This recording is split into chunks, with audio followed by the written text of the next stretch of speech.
So pakinggan natin guys ang sinasabi ni Attorney Gadon sa mga politikong ganito ang mga ginagawa. Kaya nga hindi tayo umasinso dahil sila yung head of the city, sila yung head of the Philippines, pero ang nangyari, ginawa nila yung mga ginagawa ng empleyado nila, no? Naging hypocrite sila kaya hindi tayo umasinso guys. Kaya ako naman nagbablog dito for the people, not for the politician. Hindi ako maka Duterte, hindi ako maka Dilawan, hindi ako maka Marcos. For the people talaga ako guys. Kaya kailangan i-correct natin yung batas. Anong sabi ni Attorney Gadon? This nonsense act.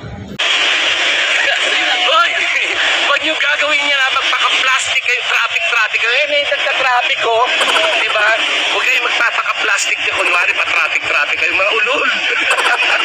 So ano ulit yung sinasabi ni Gadon? Mga bobo! Mga bobo! Mga bobo! Mga bobo!